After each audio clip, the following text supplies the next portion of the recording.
viewers, welcome to this new Italian tutorial. This tutorial will be about a kind of pronouns and adjectives. So these are words that can be used with or without nouns. And is a group that we call in Italian Indefiniti. So yeah, undefined. They are about quantities that are not well defined. So, for example, when you say much or when you say little. So, in this video, we are seeing this kind of pronouns and adjectives. And in particular, given that there are quite a few in this group, we are not seeing all of them in this tutorial. We are seeing a couple of them, which sometimes create a bit more problems. Also, is what I see with my students. And so they can be a bit problematic because they can also be used as adverbs. So they can not only be used alone, so instead of a noun, or with a noun, but also with an adjective or with a verb.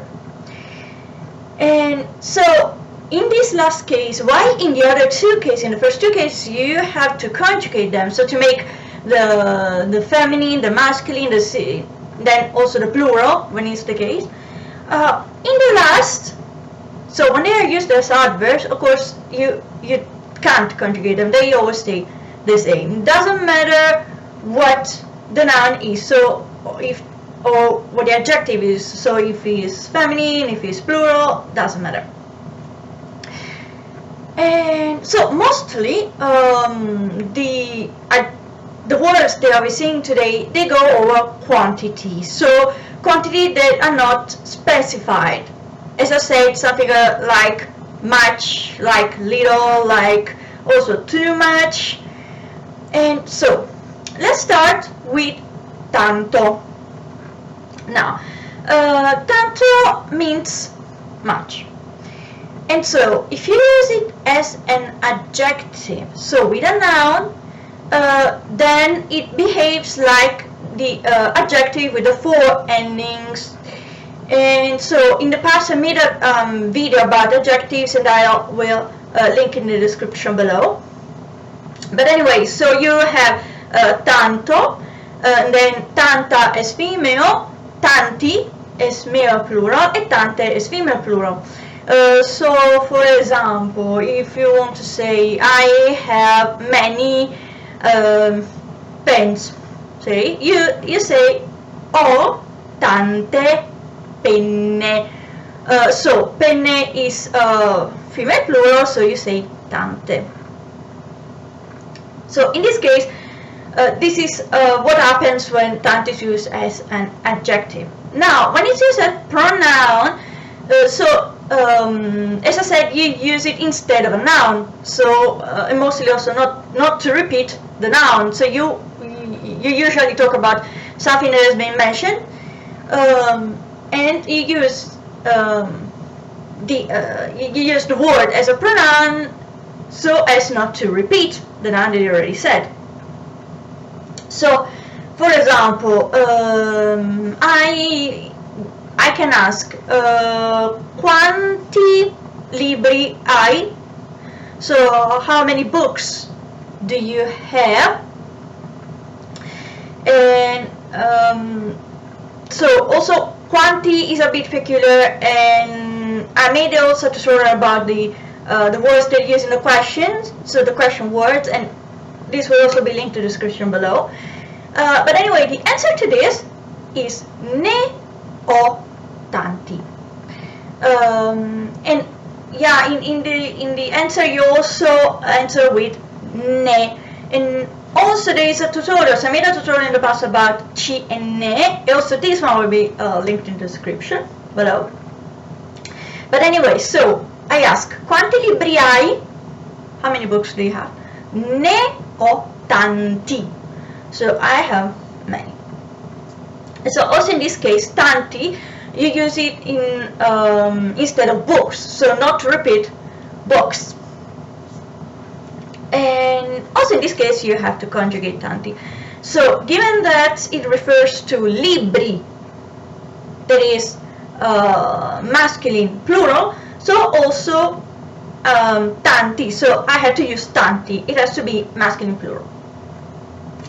Now let us use so as an adverb. So it's like in English when you say very beautiful, for example, yeah. And so in this case, what happens? That tanto remains tanto. So you don't conjugate it. So if I want to say the shoes are very beautiful, I say le scarpe sono tanto belle. So I have scarpe and belle, that is feminine plural, but tanto remains tanto. So I don't say tante, because tanto is not an adjective in this case. It's an adverb, because it's not accompanying scarpe, but it's accompanying belle. So it's not an adjective because it's not accompanying a noun, and so it's an adverb and has to say the same, remains tanto. Now the second word that we're going to see is molto. Molto also means much or many or very, depends on how you use it. And the way you use molto is the same as the way you use tanto. So you can use it as an adjective, so with a noun, and also in this case you have to conjugate it, and it's like an adjective with the 4 endings. So if I want to say I have many skirts, for example, I say ho molte gonne. So they are both feminine plural. Or molto, again I can use it as pronoun, so instead of a noun. So I ask, quanti pantaloni hai? So how many trousers do you have? Ne ho molti. So molti in this case is used instead of pantaloni. So pantaloni is masculine plural, and so also molti is masculine plural. Let's use as an adverb. So with a verb or with an adjective. So for example, if I want to say, the computers are very useful, I say I computer sono molto utili. So utili is the adjective that is accompanying computer, and so computer is masculine plural, and so also utili has to be masculine plural. But molto is not accompanying computer, it's accompanying utili. So it's not an adjective, but it's an adverb, and so it has to say molto. Doesn't matter that utili and computer are masculine plural. Molto stays molto. Now another one which has the same meaning, as the same use as the previous two, is parecchio. Parecchio also means much, many, very, as depending on how you use it. But parecchio starts having a bit of a meaning of maybe a little too much. Parecchio doesn't mean too much, but more than enough. Almost, we are getting to too much. We are on the way there.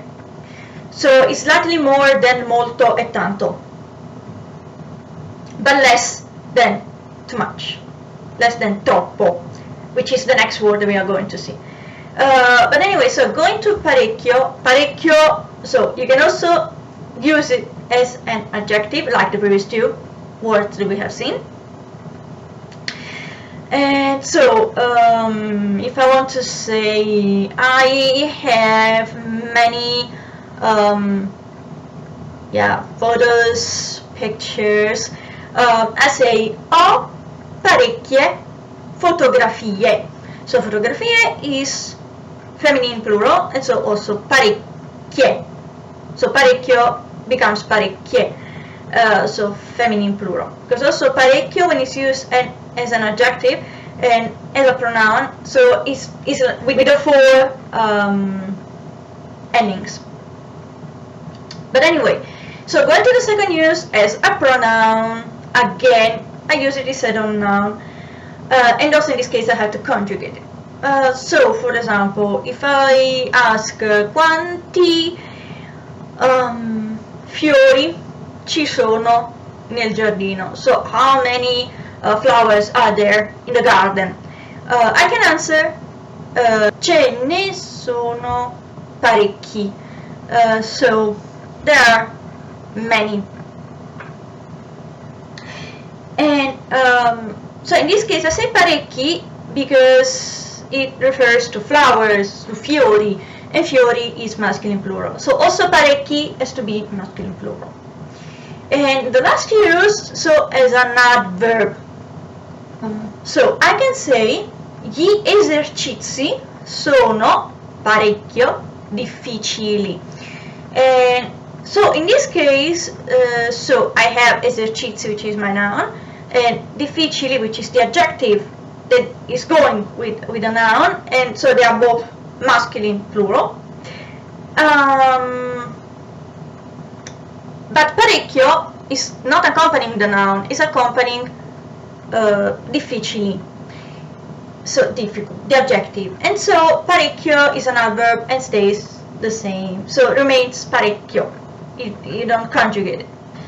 Now, the next word that we are going to see is troppo, as I already said. And troppo means too much. It's just too much. And so also these can be used as an adjective. So with the four endings, so you can say ho mangiato troppa pasta. So I ate too much pasta. And so in this case I'm using as you have noticed, as tense I've used the passato prossimo. And so I will also link the video that I made about it in the description below, so that you can have a look about it if you're curious. But anyway, in this case I say ho mangiato troppa pasta, and troppa goes with pasta, so pasta is my noun and troppa is the adjective that is going with the noun, and so I have to conjugate it, so I have to make the female of it. Now, again, you can use troppo as a pronoun, so instead of a noun, and also in this case you conjugate it, as we've seen also with the previous words. And so you can ask quante sfogliatelle hai mangiato? So sfogliatelle are a sweet typical of Naples that we do in Naples. But anyways, so how many sfogliatelle have you eaten? And so the answer, ne ho mangiate troppe. So troppe, so I have eaten too many. And so troppe becomes female plural because it refers to sfogliatelle, which is female plural. Now the last use is an adverb. So again, when it's with an adjective or with a verb, then it's an adverb. So troppo becomes an adverb, and so you don't conjugate it. It stays troppo. As an example, I can say le pietanze sono troppo salate. So the dishes are too salty. And so, in this case, le pietanze is female plural and is my noun. Salate, salty, so is my adjective and is going with pietanze, so it has to be female plural. But troppo is not accompanying my noun, it's accompanying salate, so it's an adverb, so it doesn't change, stays troppo. Doesn't matter if the other words are female plural, feminine plural. Now, the very last one is poco, which means exactly the opposite of what we have seen so far. So, means little, few. And so also this one has 3 uses. So you can use it as an adjective, so with the 4 endings like what you have seen so far. The only thing, remember that in the plural, if you write it, you have also to add an H to keep the same sound that you have in the singular, because in the singular you have poco and poca, so you have a hard C. But in the plural, when your endings are E and I, then your sound without the H becomes weak, so you have a different sound. Without the H you would have poci and poce, so no. To keep the same sound that you have in the singular, you have also to add the H, and so you can keep the same sound, pochi and poche. And I made also a video about the sound of the C, the G, and other rules about the pronunciation in Italian, and I will also link this one in the description below, so you can have a look at it if you want to have more information about it. But anyway, so going back to our adjective poco. So as an adjective, of course, I have to conjugate it according to the noun that is accompanying. So for example, I can say ho dormito poche ore. So I have slept few hours. So in this case, ore is female plural, and poche is accompanying it.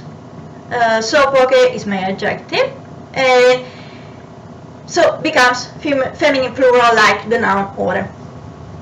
And so also notice the H again, otherwise it would be poche. It doesn't sound good. Going to the use of poco as a pronoun, so instead of a noun. For example, I can ask quanti studenti ci sono nella tua classe? So how many students are there in your class? And then I can answer ce ne sono pochi. So there are just a few. And so pochi in this case refers to studenti, so I use it instead of studenti. Studenti is masculine plural, so also pochi has to be masculine plural. And again, notice the H. If you write it, you can see it in the caption. Now, lastly, the use of poco as an adverb. So again, with an adjective or a verb. And so, for example, I can say la stanza è poco illuminata.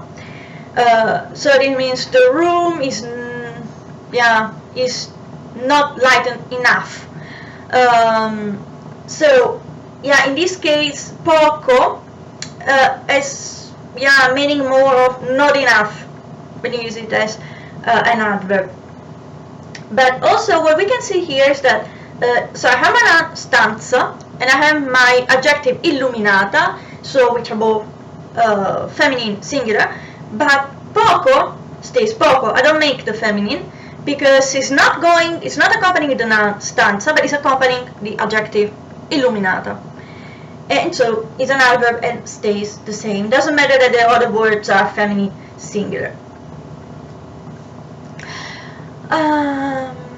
So that's it for this tutorial. I hope you guys enjoyed it.